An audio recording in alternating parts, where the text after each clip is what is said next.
Habang nagbibisikleta si Onoda gamit ang kanyang mommy bike papuntang Sohoko High School, narinig niya ang ilang mga estudyante na nag-uusap tungkol sa mga planong gawin ng mga ito pagkatapos ng klase. Nag-iisip si Onoda at napagdesisyonan na pumunta sa Akiba pagkatapos ng klase upang bumili ng DVD at mag-enjoy sa iba pang aktibidad na tungkol sa mga anime na kinahihiligan niya. Ngunit biglang naistorbo ang kanyang mga iniisip nang dumaan ang isang grupo ng athletic club na kasalukuyang nag-e-exercise dahilan para tumilapon siya. Dahil doon ay naisip ni Onoda na hindi talaga siya sasali sa kahit anong athletic club dahil sa anime club siya sasali. Noong nasa elementarya pa lang si Onoda ay wala siyang naging kaibigan na pwedeng kausapin tungkol sa anime, pero ngayong high school na siya ay iniisip niya na siguradong magkakaroon siya ng pagkakataon na maranasan iyon. Sa kanyang unang araw bilang estudyante sa high school, lumiko si Onoda sa matarik na daan papunta sa likod ng paaralan. Dahil iniisip niyang konti lang ang dumadaan doon ay nagpatugtog siya ng paborito niyang kanta ng anime at sinabayan iyon habang nagbibisikleta. Ngunit laking gulat niya nang may kotseng bumusina sa likod niya, kaya natarante siya at nawala ng balanse at nahulog sa gilid ng daan. Agad na huminto ang driver ng kotse na si Takahashi at mabilis na pinuntahan si Onoda upang tiyakin kung okay lang ito. Bagamat bakas ang dumi sa mukha at damit ay umahon si Onoda at sinabing ayos lang siya. Gayunpaman, dahil tinawag na si Takashi ng pasahero niya ay nag-iwan na lang ito ng numerong pwedeng tawagan ni Onoda, sakali man umanong mga ilangan ng tulong ang bata. Habang nagmamaneho, sinabi ni Takashi na hindi niya inaasahan na may magbibisikleta sa daang iyon, pero napangisi lang si Ima Izumi at sinabing naaawa siya sa lalaki sapagkat hirap iyon sa pagpadyak gamit lang ang mommy bike at hindi ang 10-gear road bike. Dagdag pa nito na hindi dapat dumaan doon si Onoda dahil masyado iyong matarik at nakahilig ng higit sa 20% na anggulo. Sa paaralan, dahil sa pagsisimula ng bagong taon ay tumatanggap ang Bicycle Racing Club ng mga bagong aplikante mula sa mga estudyanteng nais sumali. Tinanong ng isa sa mga senior members si Kinjo kung ano ang opinyon nito tungkol sa mga bagong miyembro, kaya sumagot ito na isa sa mga iyon ay okay, pero sana raw ay magkaroon pa sila ng isang bagong maipagmamalaki. Dismayado naman si Onoda nang makita ang isang anunsyo na nakapaskil sa pintuan na nagsasabing ang anime club ay sinuspende na dahil sa kakulangan ng mga miyembro. Hindi napigilan ni Onoda na maiyak matapos malaman ang nakakagulat na balita dahil umasa siyang makakahanap na siya ng mga kaibigan na makakausap niya tungkol sa anime at manga. Dalawang babae ang napadaan sa pasilyo kung saan naroon si Onoda, at napag-usapan ng mga ito ang tungkol sa sinuspendeng club kaya nakuha nila ang atensyon ng ating bida. Iniisip niya na baka interesado rin ang dalawa sa pagsali kaya hinikayat niya ang mga ito ang humanap ng iba pang mga miyembro upang mabuksan muli ang club. Ngunit tumanggi ang dalawa at sinabing meron na silang sasalihang club. Natigilan si Onoda nang malamang athletic club ang sasalihan ng mga iyon kaya umalis na lang siya para pumunta sa Akiba. Dahil naawa kay Onoda ang mas mabait na babae ay binigyan niya ito ng impormasyon tungkol sa oras ng susunod na biyahe ng boss. Bagamat nahihiya dahil sa hindi inaasahang pag-aalala ng babae, pinilit ni Onoda na tiyakin dito na kaya niyang makarating sa Akiba gamit ang kanyang bisikleta. Habang naglalakad ay biglang nagkaroon ng pag-asa at determinasyon si Onoda, at inisip nito na unang araw pa lang naman kaya hindi siya dapat mawalan ng pag-asa na makahanap ng mga miyembro na maaaring maging interesado. Sa ibang bahagi ng paaralan, naisip ni Ima Izumi na saka na lang pumunta sa Bicycle Racing Club pag nakatapos ng magpakitang gilas ang mga baguhan na nais ding maging miyembro. Naputol ang mga iniisip ni Ima Izumi nang lumapit ang isang babae na sinubukang makipagkilala sa kanya, ngunit nilampasan niya lang ito dahil hindi siya interesado. Habang nagpapatuloy sa paglalakad ay binati pa rin siya ng babae at sinabing napanood nito ang huling karera niya na nag-second place siya. Gayunpaman, para kay Ima Izumi, pagdating sa road racing ay wala nang ibang mahalaga kundi ang unang pwesto. Pagkarating sa locker room ay biglang nahulog ang form ni Ima Izumi kaya naalala ulit nito ang tungkol sa pagpapasa niyon, at inisip na kailangan niyang sumali sa race para makakompetensya muli ang tumalo sa kanya noon. Upang makamit ang layuning iyon, nagbihis siya ng kanyang cycling gear at kinuha ang kanyang bisikleta para mag-ensayo mag-isa. Sa sobrang seryoso ni Ima Izumi ay hindi niya napansin si Onoda na naroon sa tabi niya dahil doon ito napiling dumaan papuntang Akiba. Nagkasabay palang bumaba ang dalawang siklista mula sa likurang gate at mula doon ay sinubukang makipagkaibigan ni Onoda pero sinungitan lang ito ni Ima Izumi. Gayunpaman, pinayuhan ni Ima Izumi si Onoda na delikado sa kalyeng iyon dahil masyadong mataas ang slope. Ngunit tinanggihan ito ni Onoda at sinabing ayos lang dahil iyon ang mas madaling daan papunta sa Akiba. Dahil doon ay hinayaan na ito ni Ima Izumi at nagpatuloy na sa pagbibisikleta, at doon pa lang ito nagulat ng mapagtanto na pupunta si Onoda sa Akihabara gamit lang ang bisikleta. Kinumpirma yun ni Onoda na kasalukuyang nasa likuran niya kaya sinabi niyang huwag iyong damaykit sapagkat delikado, at pinayuhan na mag-tren na lang. Hindi pa rin nakinig si Onoda hanggang sa bigla itong tumilapon sa daan. Gayunpaman, ayos lang iyon para kay Onoda dahil sa halip na mamasahe ay ilalaan niya na lang sa mga bibilhin niyang mga laruan ang kanyang pera. Dahil doon ay bumalik na si Ima Izumi sa kanyang bisikleta pero napalingon siya nang sumigaw si Onoda na naiwan nito ang pitaka sa school. Tuluyan nang umalis si Ima Izumi at hindi nagtagal ay nagsimula na itong mag-ensayo ng pagbibisikleta pataas. Natanong nito sa unahan ng isang siklista kaya sinamantala niya ang pagkakataon na subukan ang kanyang lakas sa pamamagitan ng pag-overtake doon, ngunit nang maabutan ay nalaman niyang si Onoda lang pala iyon. Pagkatapos ng pag-insayo ay naligo na si Ima Izumi, at doon ay napaisip ito ng bahagya kung paanong ang isang payak na bisikleta ay nakakaahon sa slope na iyon. Kinabukasan sa paaralan, lihim na tinangka ni Onoda na magpaskil ng mga flyer na ginawa niya para sa anime club pero nabitawan niya ang mga iyon matapos siyang aksidenteng matusok ng thumbtacks. Nakita siya ng dalawang babae na nakausap niya kahapon at dahil sa kahihiyan ay naglakad na siya papunta sa isang silid.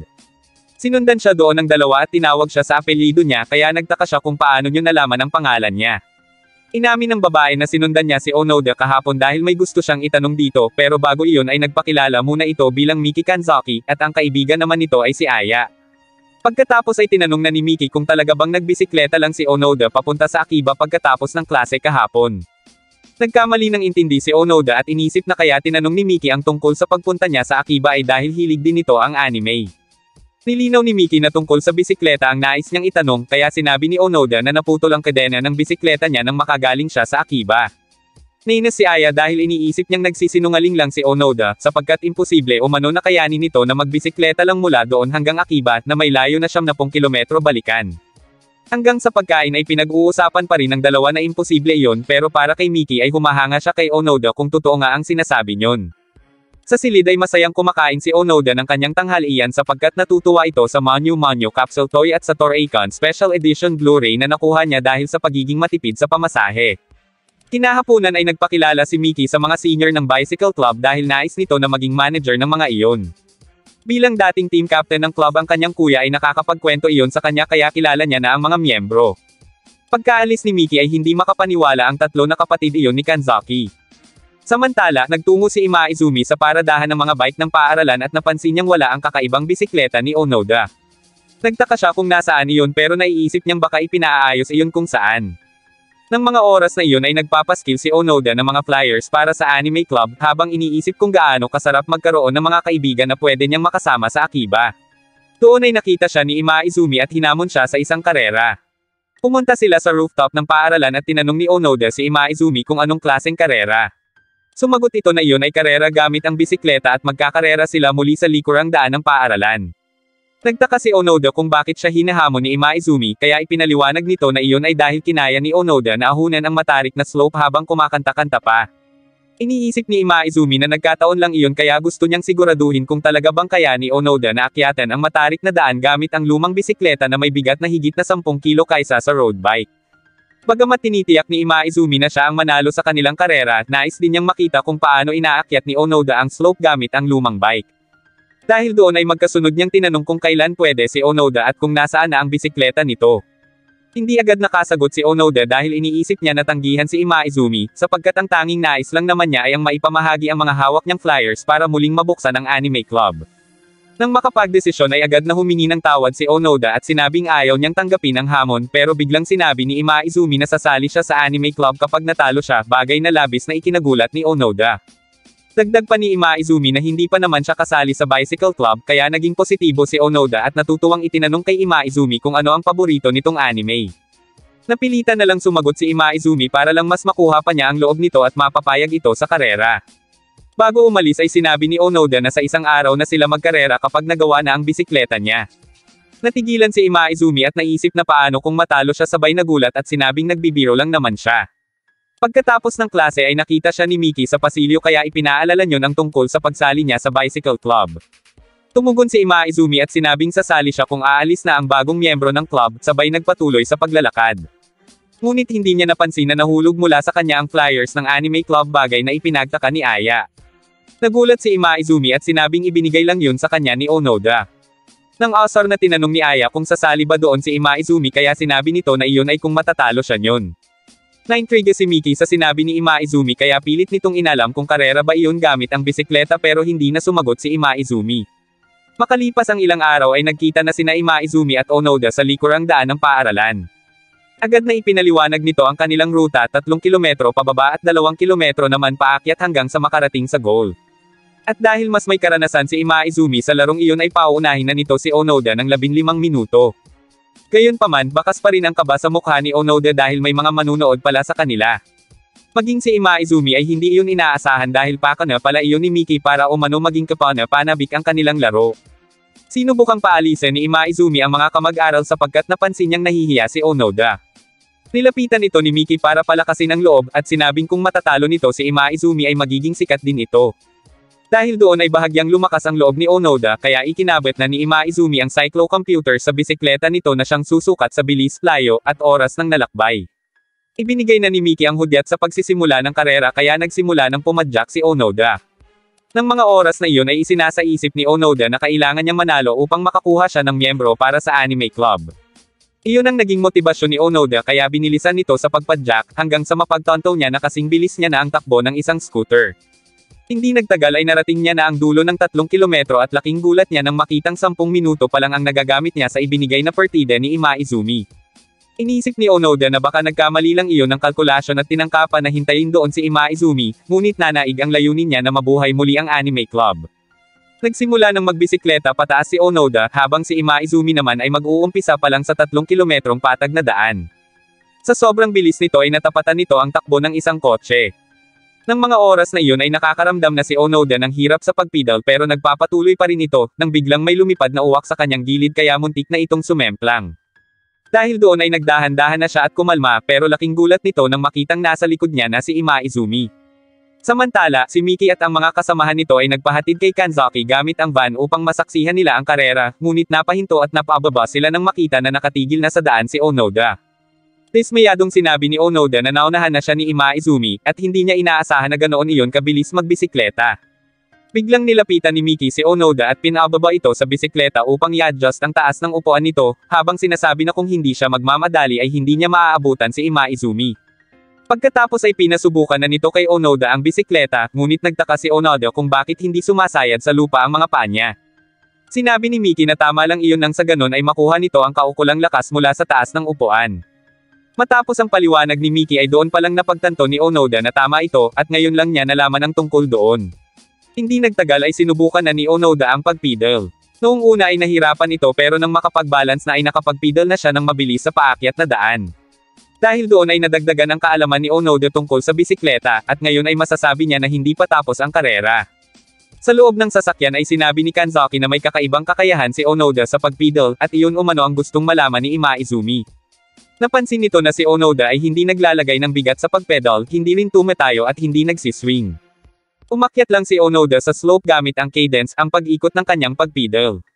Ang high cadence climb ang naging estilo ng nakaraang nanalo sa Tour de France na gumawa ng 130 rotations kada minuto habang inaakyat ang burol. Ngunit kumpara doon ay isa lamang baguhan si Onoda kaya inisip ni Imaizumi kung hanggang saan ito kakayanin at kung hanggang saan ito tatagal. Nagawa ng maabyutan ni Onoda si Imaizumi, at doon ay napansin nito ang pagtaas ng upuan ng bisikleta ni Onoda. Mas binilisan pa ni Imaizumi ang pagpadyak pero nagulat ito nang makitang naaabutan pa rin siya ni Onoda. Hindi makapaniwala si Imaizumi na nasasabayan pa siya ni Onoda ng cadence nito, at napansin din niya na mas maliit ang front gear ng bike nito. Inisip nila na pinalitan iyon ng mga magulang ni Onoda para hindi masyadong makagala ang bata, sapagkat kapag mas maliit ang front gear ng bisikleta ay hindi iyon makakatakbo ng mabilis. Ibig sabihin, kinakailangan ng maraming pagpedal para makalayo. Dahil doon ay sinabi ni Imaizumi sa kanyang sarili na hindi magtatagal ay mauubos din ang lakas ni Onoda at babagal na rin ang cadence nito. Gayunpaman, dahil nabanggit kanina ni Onoda kina Miki na mula grade 4 pa lang ay nasa kanya na ang bike na iyon, ibig sabihin ay sanay na ito at madali na lang para dito ang umakyat sa burol gamit ang mabigat na bisikletang iyon. Maya-maya pa ay muling napantayan ni Onoda si Imaizumi kaya naman inilagay na nito ang lahat ng kanyang bigat sa pagpedal para bumilis at muling mauna, at iyon ang tinatawag na pendulum dancing. Ngunit para kay Miki, ang ganoong teknik ang uubos sa lakas ng isang siklista, pero dahil 20 metro na lang ang matarik na slope at 400 metro ang pie-cut, sa tingin nito ay kakayanin naman iyon ni Imaizumi. Sa mga oras na ito, nakakaramdam na si Onoda ng pagod at pananakit ng katawan, pero sa halip na sumuko ay nagpatuloy lang ito sa pagpedal hanggang sa umaksi na muli ang pagitan nilang dalawa. Nang malapit na sila sa goal, napangiti si Imaizumi sapagkat iniisip nito na napahanga siya ni Onoda, at sinabi sa sarili na nagkamali siya ng inakala sa bata. Hindi niya naisip na kakayanin nitong makipagsabayan mula sa pambihira nitong cadence, ang lakas nitong dalhin ang mabigat na bisikleta, at ang patuloy na pagpepedal. Gayunpaman kulang na kulang umano ang tibay ng cardiorespiratory ni Onoda sapagkat wala naman itong sapat na training. Habang mas lalo silang lumalapit sa goal, isang butas sa kanal ang hindi napansin ni Imaizumi dahilan para tumagilid ang bike nito, at dahil doon ay muling nakahabol si Onoda. Kahit hirap na ay nakatoon pa rin si Onoda sa kanyang layunin na muling buhayin ang anime club dahil wala umano siyang kaibigan kahit isa. Ngunit sa pagtatapos ng karera ay si Imaizumi pa rin ang nagwagi. Agad namang nilapitan ni Namiki ang pagod na si Onoda para alukan na uminom ng tubig. Pagkatapos ay binati nila ito at sinabing wala itong dapat ipanghinayang sapagkat bumilib sila kay Onoda dahil nagawa nitong makipagkarera gamit lamang ang kanyang bisikleta, at pati na ang gear nito. Nagtaka si Onoda kung anong ibig sabihin ni Miki tungkol sa gear ng bisikleta niya kaya ipinaliwanag nito na mas maliit iyon kesa sa pangkaraniwan. Doon naalala ni Onoda na sinabi noon ng kanyang ina na may konti silang binago sa bike niya. Napansin naman niya noon na mabagal ang takbo niyon pero hindi niya napinansin at nagpatuloy na papuntang Akiba. Muling binati ni Miki si Onoda, at dagdag pa ni Kanzaki ay kahit papaano ay napahirapan umano nito si Imaizumi kanina. Dahil sa naganap na karera ay naging usapan si Onoda sa loob ng silid ng bicycle club. Kinahapunan, malungkot na nagbisikleta si Onoda pauwi dahil iniisip nito na malabo naman talagang sumali si Imaizumi sa anime club. Kinabukasan ay iniabot na ni Onoda ang ipinahiram na cyclocomputer ni Imaizumi pero sinabi nito na sa kanya na lang iyon bagay na ikinatuwa nito. Pagkatapos ay iminungkahi ni Imaizumi na sumali si Onoda sa cycling club dahil magaling naman umano ito sa pagpepedal kaya may potensyal ito. Natuwa si Onoda sa sinabi ni Imaizumi dahil noon lang siya nakatanggap ng ganoong papuri pero hindi pa rin naalis dito na ayaw nito sa athletics. Tumayo si Imaizumi at sinabing hindi naman niya pinipilit si Onoda sapagkat hindi rin naman ito pwedeng magbisikleta ng walang determinasyon dahil masusugatan lang ito kaya si Onoda pa rin umano ang magdedesisyon para sa sarili. Bago tuluyang lumabas sa silid ay sinabi ni Imaizumi na marami siyang kakilala sa middle school noon na doon din nag-aaral kaya susubukan niyang kausapin at kumbensihin ang mga iyon na baka sakaling maging interesadong sumali sa anime club na pinipilit buhayin at buuin ni Onoda. Hiniling din nito na sana ay magkaroon ito ng mga kaibigan bagay na ikinatuwa ng ating bida. Maya-maya pa ay nagbisikleta na si Onoda papuntang Akiba. Nagpapasalamat siya dahil binigyan siya ni Imaizumi ng cyclocomputer at natutunan niya ang halaga ng taas ng upuan kaya inisip niyang mas mapapadali na ang biyahe niya papunta sa Akiba. Ngunit naalala niya na noong inaakyat niya ang burol kasama si Imaizumi ay may kakaibang saya siyang naramdaman. Nagpatuloy si Onoda sa pagpadyak hanggang sa mapansin niya na mabilis na siya ngayong nakarating sa Akiba. Agad niyang pinlano ang kanyang mga gagawin doon kaya ipinaroda niya na ang bike sa gilid nang biglang may isang lalaki ang pumansin sa bisikleta niya. Para sa lalaki ay masyadong simple ang bike ni Onoda pero kung titingnan umano ang laspag na grip, gasgas na pedal, ang service brakes, at ang tamang posisyon ng upuan ay masasabi nito na maganda ang bisikletang iyon.